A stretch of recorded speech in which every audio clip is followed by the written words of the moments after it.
વડોદરાની એસએસસી હોસ્પિટલમાંથી ચાંદીપુરા રોગ સંક્રમણને લઈને મહત્વના સમાચાર. વડોદરાની એસએસસી હોસ્પિટલમાંથી ચાંદીપુરા સંક્રમણને લઈને મહત્વના સમાચાર સામે આવ્યા છે. હોસ્પિટલમાં અત્યાર સુધીમાં કુલ 6 દર્દીઓ દાખલ કરવામાં આવ્યા છે. છેલ્લા 24 કલાકની વાત કરીએ તો 2 નવા દર્દીઓને હોસ્પિટલમાં સારવાર અર્થે ખસેડવામાં આવ્યા. આંકડા અને સ્થિતિ: કુલ દાખલ દર્દીઓ 6, છેલ્લા 24 કલાકમાં દાખલ 2, રિપોર્ટ પેન્ડિંગ 3 દર્દીઓના રિપોર્ટ આવવાના બાકી છે. રિપોર્ટ નેગેટિવ 3 દર્દીઓના રિપોર્ટ નેગેટિવ આવ્યા.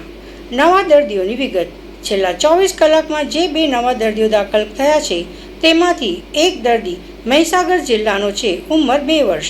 બીજો દર્દી દાહોદ જિલ્લાનો છે, ઉંમર 16 વર્ષ. હાલ હોસ્પિટલના તબીબો દ્વારા દર્દીઓની યોગ્ય સઘન સારવાર કરવામાં આવી રહી છે.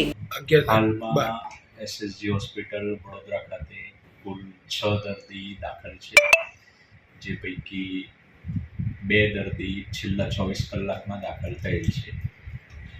આમાંથી 3 દર્દીના રિપોર્ટ હજી વેટિંગમાં છે અને 3 દર્દીના રિપોર્ટ આવેલા છે જે નેગેટિવ છે. સાહેબ, કયા વિસ્તારના છે ને કેટલા વર્ષના છે?